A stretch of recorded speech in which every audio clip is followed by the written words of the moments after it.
புதுசா அமைஞ்சிருக்கக்கூடிய இந்த ஆட்சி மீது இன்னைக்கு நம்பிக்கை வாக்கெடுப்பு நடக்க போகுது. அதற்கு முன்பு வாக்கு எண்ணிக்கை தொடங்கி கடந்த 10 நாட்களாக இன்னைக்கு வரைக்கும் இந்த ஆட்சியில ஒவ்வொரு நாளும் என்னென்ன நடந்திருக்குங்கிறத எதிர்கட்சியாக சில விமர்சனங்களோடு இங்க வைக்க நான் விரும்புகிறேன். முதல்ல தமிழக வெற்றி கழகம் ஆட்சி அமைக்கணும்னு பெரும்பான்மையான மக்கள் உங்களுக்கு வாக்களிக்கவில்லை.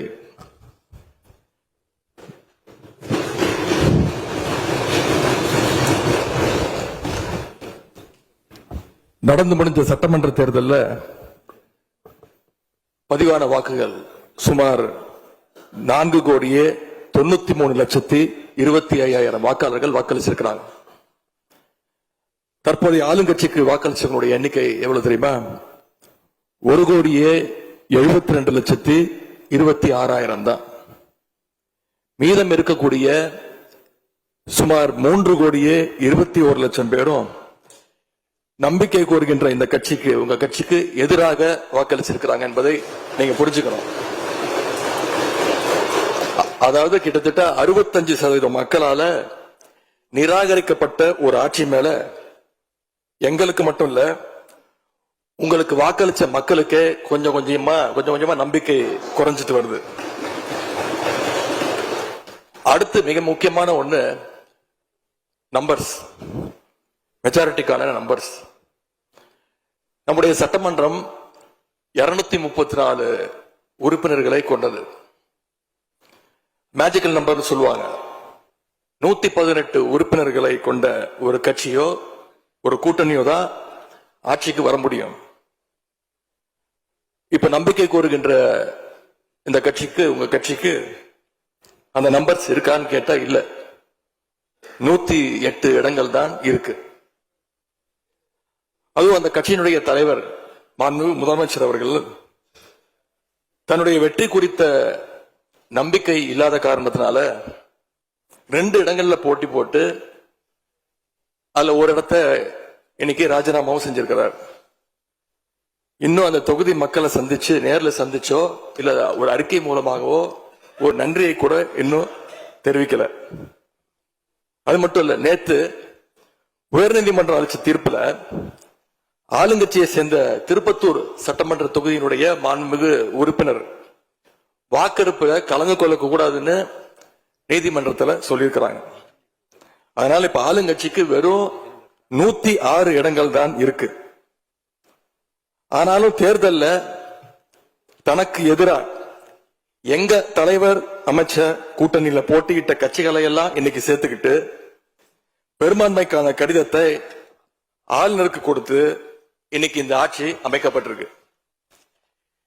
இந்த ஆட்சிக்கு இன்னைக்கு ஆதரவு தெரிவிச்சிருக்கக்கூடிய இந்திய கம்யூனிஸ்ட் கட்சி, மார்க்சிஸ்ட் கம்யூனிஸ்ட் கட்சி, இந்திய யூனியன் முஸ்லீம் லீக், விடுதலை சிறுத்தைகள் கட்சிகளை சேர்ந்த மதிப்பிற்குரிய தலைவர்கள் எல்லாம் சொன்ன காரணம், இந்த ஆட்சியை நாங்க சப்போர்ட் பண்றோம் அப்படின்னு அவங்க சொன்ன காரணம், குடியரசுத் தலைவர் ஆட்சி அமைஞ்சிடக்கூடாது என்ற எண்ணத்துல உங்களுக்கு வெளியில இருந்து ஆதரவு தரோம் அப்படின்னு தெளிவா சொல்லியிருக்கிறாங்க.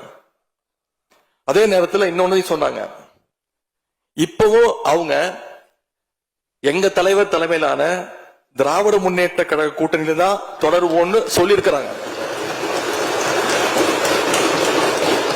உங்களுக்கு ஆதரவு கொடுக்கும் போது அவங்க சொன்ன இன்னொரு காரணமும் இருக்கு, அதையும் நம்ம ஞாபகம் வச்சுக்கணும். மதச்சார்பற்ற ஆட்சி அமையணும்னு சொன்னாங்க. ஆனா இப்ப இங்க என்ன நடந்திருக்கு? உங்க கொள்கை எதிரின்னு சொன்ன பாஜக தலைமையிலான என்டிஏ கூட்டணியில போட்டியிட்ட ஒரு சட்டமன்ற உறுப்பினரை அந்த கட்சி தலைவருக்கே தெரியாம, அந்த கட்சி தலைவருக்கு தெரியாம திருட்டுத்தனமாக இந்த ஆட்சிக்கு ஆதரவு தர வச்சிருந்தீங்க. இப்ப நான் சொல்றது ரொம்ப டீசென்டான வெர்ஷன். அந்த திருட்டுத்தனமான வார்த்தையை மட்டும் நிக்கிறேன். அந்த கட்சி தலைவருக்கே தெரியாம இந்த ஆட்சிக்கு ஆதரவு தர வச்சீங்க. இப்ப நான் சொல்றதுலாம் ரொம்ப டீசென்டான வெர்ஷன். அந்த கட்சி தலைவர் உட்காருங்க உட்காருங்க. உங்களை சொல்ல உங்களை சொல்லு. உங்களை சொல்ல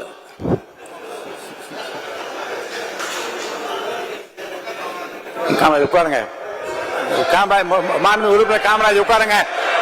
மாண்பு உறுப்பினர் காமராஜ் உட்காருங்க. மாண்பு உறுப்பினர் காமராஜ் உட்காருங்க. இப்ப நான் சொன்னதுல ரொம்ப டீசென்டான விஷயம் வருஷன். அந்த கட்சி தலைவர் திரு டிடிவி தினகரன் சொன்னது என்ன தெரியும்? சொன்னாரு, ஆட்சிக்கு வர்றதுக்கு முன்னாடியே குதிரை பேரத்துல ஈடுபடுறாங்கன்னு சொன்னார். நேற்று சொல்லியிருக்கிறாரு, மாற்றம் மாற்றம்னு சொன்னீங்க, இது மாற்றம் இல்ல துர்நாற்றம் அப்படின்னு சொல்லியிருக்கிறார். அடுத்து அதே பாஜக தலைமையிலான என்டிஏ கூட்டணியில் இருக்கக்கூடிய பெரிய கட்சியான அதிமுக இன்னைக்கு கிட்டத்தட்ட 2 பிளவுபட்டிருக்கு. பிளவுபட்ட ஒரு குரூப் உங்களுக்கு ஆதரவு தெரிவிச்சிருக்கிறாங்க. அடுத்து நடந்த இன்சிடென்ட் தான் மிகப்பெரிய ஒரு ட்விஸ்ட். பிளவுபட்ட குரூப்ல இருக்கக்கூடிய ஒரு தலைவரோட வீட்டுக்கு ஒரு புது சோஃபா போகுது. சோஃபா பின்னாடியே புது முதலமைச்சரும் அந்த வீட்டுக்கு போறாரு. புதுமையான ஆட்சின்னு சொன்னீங்க. இன்னைக்கு புஷ்பா பட பாணியில ஆட்சி நடந்துகிட்டு இருக்கு. தமிழ்நாட்டு வரலாற்றிலேயே முதன்முறையாக, இந்திய வரலாற்றிலேயே முதன்முறையாக ஒண்ணு நடந்திருக்கு. என்னன்னா, கட்சி தாவறதுக்கு முன்னாடியே அந்த குரூப் தலைவர் வீட்டுக்கு போய் இவ்வளவு ஓப்பனா அவங்களுக்கு இன்விடேஷன் கொடுத்தத இதுவரைக்கும் இந்தியாவில் யாருமே பார்த்தது கிடையாது. இத பார்த்துட்டு மக்கள் இன்னைக்கு என்ன தெரியுமா கேட்கிறாங்க?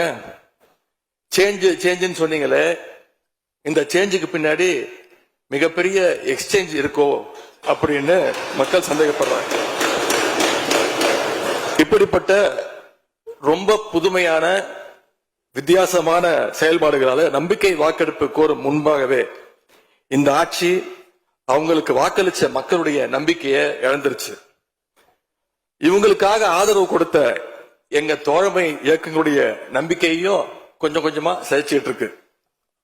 தேர்தல் நேரத்தில் ஊழல் சக்தின்னு சொன்னீங்க. ஆனா இன்னைக்கு சோசியல் மீடியால மக்கள் உங்களை பார்த்து கேள்வி கேட்க ஆரம்பிச்சிட்டாங்க.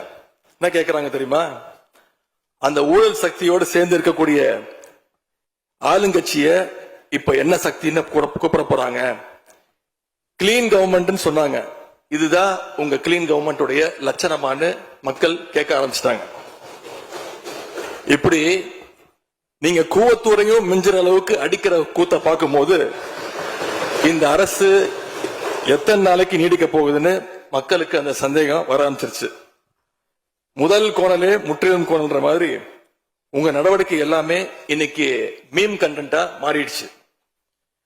மாண்பு முதலமைச்சர் அவர்கள் தன்னுடைய தேர்தல் பிரச்சாரத்தில் பெயர் சொல்லக்கூட தயங்கிய அந்த மற்றும் சிலர் கட்சியிலிருந்து ஒரு சிலரை நேற்று சந்திச்சிருக்கிறார்.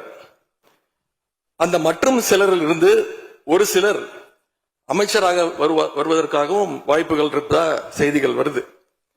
அந்த வருங்கால மற்றும் சிலர் மாண்புகளுக்கு எங்களுடைய அட்வான்ஸ் வாழ்த்துக்கள். இப்படி எங்க கூட்டணி கட்சியில் இருந்த கட்சிகள் மற்றும் சிலர் கட்சிகளிடமிருந்து கடன் பெற்ற சட்டமன்ற உறுப்பினர்கள் தான் இன்னைக்கு இந்த அரசு நடந்துகிட்டு இருக்கு. இப்படி எம்எல்ஏக்களை எல்லாம் கடன் பெற்று ஆட்சி நடத்துகின்ற முதலமைச்சர் தான் அளித்துள்ள போலி வாக்குறுதிகளை நிறைவேற்ற முடியாதுன்னு தெரிஞ்ச உடனே முந்தைய அரசு, அதாவது எங்களுடைய அரசு, வளர்ச்சிக்காக பெற்ற கடன் குறித்து தவறான கருத்துக்களை தந்து மக்களை இன்னைக்கு திசை திருப்ப முயற்சி செஞ்சு கொண்டிருக்கிறார். பெரும்பான்மையும் இல்லாத, அரசியல்ல அடிப்படை நேர்மையும் அல்லாத இந்த அரசு நல்லாட்சி தரும், தமிழ்நாட்டு மக்களுடைய உரிமைகளுக்காக போராடும்னு மக்களுக்கு துளியும் நம்பிக்கை இல்லை. முக்கியமான ஒரு விஷயத்தை இங்க நான் பதிய வைக்க விரும்புகிறேன். உங்களுக்கு ஓட்டு போட்ட மக்களே நடக்கிறதெல்லாம் பார்த்துட்டு ஒரு பெரிய தப்ப பண்ணிட்டோமோன்னு இன்னைக்கு வருத்தப்பட ஆரம்பிச்சிட்டாங்க. மக்களுடைய அந்த உணர்வை வெளிப்படுத்தும் விதமா இந்த ஓட்டெடுப்புல கலந்துக்காம திராவிட முன்னேற்ற கழக உடன்பிறப்புகள் நாங்க, உறுப்பினர்கள் நாங்க வெளிநடப்பு செய்ய போறோம். நாங்க வெளிநடப்பு செஞ்சாலும் அதனால பேரவையுடைய எண்ணிக்கை அளவு குறைஞ்சு நீங்க நிச்சயம் இந்த வாக்கெடுப்புல வெற்றி பெறதான் போறீங்க. அப்படி வெற்றி பெற்ற பிறகாவது மக்களுடைய நம்பிக்கையை காப்பாற்றுற மாதிரி உங்களுடைய பணிகள் இருக்கணும், உழைங்க. எங்க தலைவர் திரு முத்துவேல் கருணாநிதி ஸ்டாலின் அவர்கள் கடந்த 5 வருஷமா ஒவ்வொரு குடும்பத்துக்கும் பார்த்து பார்த்து திட்டங்களை நிறைவேற்றி கொடுத்தார். அந்த திட்டங்களை எல்லாம் நீங்க தொடரணும். தயவு செஞ்சு அதுல அரசியல் செய்ய வேணாம். ஏன்னா இந்த மாசம் 15ஆம் தேதி கலைஞர் மகளிர் உரிமை தொகை 1,31,00,000 தாய்மார்கள் காத்துக்கிட்டு இருக்கிறாங்க. இந்த 1000 ரூபாய் வருமா அப்படின்னு காத்துக்கிட்டு இருக்கிறாங்க. அதே மாதிரி புதுமை பெண் திட்டம், தமிழ் புதுவன் திட்டங்கள்ல காலேஜ் போற ஸ்டூடெண்ட்ஸ் அவங்களுக்கு வர மாசம் மாசம் வர கல்வி ஊக்கத்தொகை 7ஆம் தேதி கொடுத்திருக்கணும். இது வரைக்கும் வரல. அவங்களும் காத்துக்கிட்டு இருக்கிறாங்க. இப்ப ஸ்கூல் இல்லைனாலும் ஜூன் 2ஆம் தேதி ஸ்கூல்ல ரீஓபன் பண்ண போறாங்க. அப்ப காலை உணவு திட்டத்துக்காக பள்ளி மாணவர்கள்லாம் காத்துக்கிட்டு இருக்கிறாங்க. இப்படி பல்வேறு திட்டங்கள் இருக்கு. நான் முதல்வன் திட்டம், தாய் மாணவர், அன்பு கரங்கள்னு பல்வேறு திட்டங்களுடைய பயனாளிகள்லாம் ஆவலோடு காத்துக்கிட்டு இருக்காங்க. இந்த அரசு என்ன செய்ய போகுதுன்னு காத்துக்கிட்டு இருக்கிறாங்க. அதனால நான் உங்ககிட்ட கேட்டுக்கொள்றது, மாண்புமிகு முதலமைச்சர் அவர்கள் பதவியேற்றதும் தன்னுடைய முதல் உரையில அவகாசம் வேணும்னு கேட்டீங்க. நிச்சயம் அவகாசம் எடுத்துக்கோங்க. ஆனா காத்துக்கிட்டு இருக்க அத்தனை பேரையும் ரொம்ப காலம் காக்க வச்சிடாதீங்க.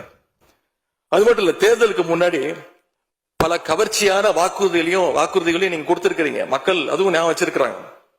மகளிருக்கு மாசம் 2,500 ரூபாய், ஆண்டுக்கு 6 சிலிண்டர், தங்க செயின், மோதிரம், பட்டுப்புடவை, வேலையில்லா இளைஞர்களுக்கு உதவித்தொகைன்னு அந்த லிஸ்டும் நீண்டுட்டே இருக்கு. பெரிய லிஸ்ட் தான். அதுல ஒரு சில வாக்குறுதிகளாவது முதல் கையெழுத்துல நீங்க நிறைவேற்றுவீங்கன்னு மக்கள் எதிர்பார்த்தாங்க. நீங்க வாக்குறுதிகளை சொல்லும் போது நடைமுறைக்கு சாத்தியமானதை மட்டும்தான் சொல்றேன்னு எல்லா கூட்டத்திலையும் திரும்ப திரும்ப சொல்லியிருக்கிறீங்க. எனவே அதை விரைந்து செஞ்சு காட்டுங்க. இந்த நேரத்தில் எங்க திராவிட மாடல் ஆட்சியை பத்தி நான் ஒன்னே ஒன்று மட்டும் குறிப்பிட விரும்புறேன். நாங்க ஆட்சிக்கு வரும்போது 2021 கடுமையான கோவிட் பெருந்தொற்று காலம், செகண்ட் வேவ். அப்ப மாநிலத்துடைய பொருளாதார வளர்ச்சி எவ்வளவு தெரியுமா? வெறும் 0.7%. அந்த நிலையிலையும் இந்தியாவிலேயே பொருளாதார வளர்ச்சியில நம்பர் 1 மாநிலமாக இன்னைக்கு தமிழ்நாட்டை எங்களுடைய தலைவர் மாத்தி காட்டியிருக்கிறார். நாங்க நம்பர் 1 மாநிலமா மாத்திட்டு தான் ஆட்சியை விட்டு போயிருக்கோம். உங்க ஆட்சியை பொறுத்த வரைக்கும் வெறும் இன்ஸ்டாகிராம்ல ரீல்ஸ் ஆட்சியா இல்லாம ரியல் ஆட்சியா நடத்துங்க. அது மட்டும்தான் மக்களுடைய கோரிக்கை. எங்களுடைய தலைவர், திராவிட முன்னேற்ற கழகத்துடைய தலைவர் முத்துவேல் கருணாநிதி ஸ்டாலின் அவருடைய கட்டளையின்படி நீங்க ஆட்சியை தொடர நாங்க தடையா இருக்க விரும்பல. அந்த வகையில பேரவையிலிருந்து நாங்க வெளிநடப்பு செய்யறோம். நன்றி, வணக்கம்.